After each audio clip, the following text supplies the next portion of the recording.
The Apple Watch Series 10 is here. It has the biggest display ever. It's also the thinnest Apple Watch ever, making it even more comfortable on your wrist, whether you're running, swimming, or sleeping. And it's the fastest charging Apple Watch, getting you 8 hours of charge in just 15 minutes. The Apple Watch Series 10, available for the first time in glossy jet black aluminum. Compared to previous generations, iPhone XS or later required. Charge time and actual results will vary. We're so done with New Year, New You. This year, it's more you on Bumble. More of you shamelessly sending playlists, especially that one filled with show tunes. More of you finding Geminis because you know you always like them. More of you dating with intention because you know what you want. And you know what? We love that for you. Someone else will too. Be more you this year and find them on Bumble. This is Optimal Health Daily. The Budget, the Ultimate Life Design Tool, by Alacias Enger of MySenseWithSense.com. And I'm Dr. Neil Malik. Hey there, and welcome to another bonus Sunday episode where I share an article from one of the other podcasts in our network. Today's post comes from Optimal Finance Daily, where articles covering all types of information on personal finance are read to you every day. You can follow or subscribe to Optimal Finance Daily wherever you're hearing this. And with that, here's Diana with the post and commentary as we optimize your life. The Budget, the Ultimate Life Design Tool, by Alacias Enger of MySenseWithSense.com. I've been recently considering the relationship between myself and the mind. For many years, the mind has been desperately clutching for control, like a new driver grips a steering wheel. It would yell, scream, and use fear to control my actions, believing that it was keeping me safe from harm. While I'm grateful, this control-seeking behavior wasn't at all necessary, as my inner self has always been capable of steering the ship I call my life. I've spent years studying, meditating, practicing, and finally, it seems the mind in me has come to the understanding that it doesn't have to work so hard. It can relax a bit and know that we're always okay. Personal finance is generally the mind's game, and I can assure you that this mind of mine has been primed. It has trained endlessly as if preparing for the personal finance Olympics. I've memorized rules, strategies, account types, theories, orders of operation, and admittedly derive huge pleasure from the act of doing so. But it seems I've entered a space where the mind is beginning to enjoy sharing responsibilities with my inner self. And I feel as though it's inviting my inner self to play with it in the financial arena as well. One area where I see this coming up is in the budget. The mind has had the budget on lockdown for a long time, and I'm eternally grateful. This beautiful budget has allowed us to save a full 20% down payment for a gorgeous piece of New York real estate. We won't be touching our retirement accounts or emergency savings for it either, and we feel incredibly blessed. It seems that by the end of the summer, we should be in the process of moving. With the move comes a new budget to sort. We have ideas about what that will look like already, though I can't help but feel you can't entirely know the details until you've started to experience them. These milestones and life transitions come with a tremendous opportunity to invite your inner self to the table. Certainly, the mind has its goals. Pay off the mortgage early, get teacher loan forgiveness sorted, pay off the rental, and it'll certainly get its way. Achieving financial goals is one form of joy, but there is more joy to be had in redeveloping a new budget. Of course, we'll return to our 50-30-20 budget and start by plotting our monthly bills into the categories of fixed and flexible expenses. Then we'll move on to goals. This will involve a bit of a dreaming conversation. We already contribute heavily to our retirement accounts and will be pensioners. But how quickly do we want to pay off this new mortgage?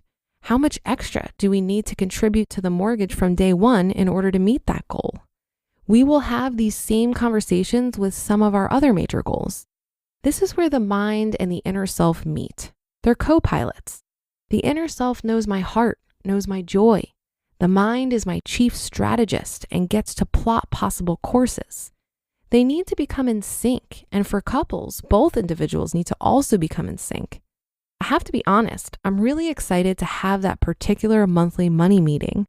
I'm going to create a fabulous spread and prepare to co-create the life we both want to be living.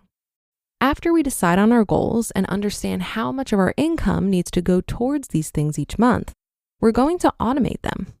This not only makes things easier in terms of items on the to-do list, but also energetically. We won't have to put so much energy into these goals, but rather just address them briefly at our money meeting and move on to the part of the budget that largely goes to designing our lives. There are a handful of actual bills that go into the flexible spending section of the budget, but its alternate name is freestyle spending. This section is theoretically 30% of your income when using the 50-30-20 budget and has the opportunity to be your inner being's playground. What are your values? What kind of life do you want to design for yourself? Do you want to take a photography class, a sip and paint, learn the guitar, study ballet? Do you want a massage this month? Take in a play or concert? Do you want to stash a little money for an upcoming vacation? There are no wrong answers. Designing your life should be one of the components of a healthy budget. Your budget isn't supposed to be a restriction. It should be a place where your mind and inner self conspire to design for you the best life possible in a manner that's sustainable now and in the future. Honestly, there's also a bit of identity in this.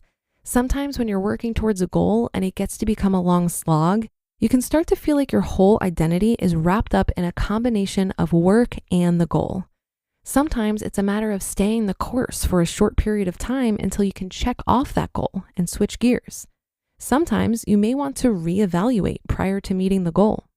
We, for one, have stayed the course, realizing we were so close to meeting our goal. I wouldn't change any of that. Though in reflection, I can see that I was beginning to feel as though working and saving were absorbing more of my sense of self than I prefer, which I fully intend to shake. Again, it's worth asking, who am I outside of this goal, outside of my job? What am I doing to support myself in being that person? How is my money supporting me in developing my life in the direction of the things I value? I've been thinking about these questions for some time and have fairly clear answers. If your answers are less clear, that's okay. Give yourself some grace. But do ask the questions. You owe it to yourself to step into who you are truly meant to be and live a life of joy in the process. You just listened to the post titled The Budget, the Ultimate Life Design Tool by Alacias Enger of mysensewithsense.com. You just realized your business needed to hire someone yesterday. How can you find amazing candidates fast? Easy. Just use Indeed. Stop struggling to get your job posts seen on other job sites. Indeed's Sponsored Jobs helps you stand out and hire fast. With Sponsored Jobs, your post jumps to the top of the page for your relevant candidates so you can reach the people you want faster. When it comes to hiring, Indeed is all you need. One of the things I love about Indeed is that it filters out incompatible applicants, making the process so much faster. There's no need to wait any longer. Speed up your hiring right now with Indeed. And listeners of this show will get a $75 sponsored job credit to get your jobs more visibility at Indeed.com/health. Just go to Indeed.com/health right now and support our show by saying you heard about Indeed on this podcast. Indeed.com/health. Terms and conditions apply. Hiring? Indeed is all you need. At GNC, nutrition isn't just a department, it's the whole store. Get better fuel for bigger gains, to sculpt that revenge body, and to have you feeling like you're ready to go. GNC spent 90 years perfecting nutrition and protein that literally tastes like cake, so you can look like cake. You got goals, we've got results. It's GNC, baby. Visit your local GNC store or shop now at gnc.com. I love that Alacias is as enthusiastic about budgeting as I am. As John Maxwell said, a budget is telling your money where to go rather than wondering where it went. It's all about awareness and intention. And I think it starts to get really fun the more milestones you reach on your path to financial freedom. In the beginning, budgeting can be challenging, but once you get the hang of it, it can feel effortless. And when you first start, you're likely throwing money at debt. But over time, you can reallocate that money towards saving for your dreams, like early retirement or a house or a sabbatical or to fund that business you want to start. By engaging with some kind of budget, you're taking control of the situation and you're more able to keep track of your progress towards long-term goals. I think the reason I like budgeting is because I'm a pretty competitive person. And so I feel like I'm winning something when I come in under budget. So for example, I redid my budget when leaving my full-time job and allocated $400 per month to groceries. This was based on my actual spending over the last year when I was a bit more relaxed in my budget. And over the last 3 months, I've consistently come in $50 to $100 under budget, which gives me a great feeling of accomplishment. I also love the feeling of reassurance I get when I check in with my budget. While I have monthly goals and an average level of spending I track against each month, sometimes I overspend for a variety of reasons. But looking at it over longer time horizons is very comforting.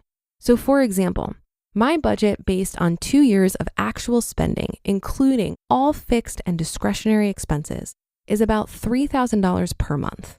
This is what I budgeted when I left my job in January and decided to live off my savings for a little bit. However, I just looked at all the money I've actually spent since January, and it's only $2,200 per month on average. This felt like a huge win and has given me confidence that I can keep my expenses pretty low without disrupting my quality of life. That's a wrap for another Monday show. Have a great rest of your day and start to your week. And I'll be back tomorrow where your optimal life awaits.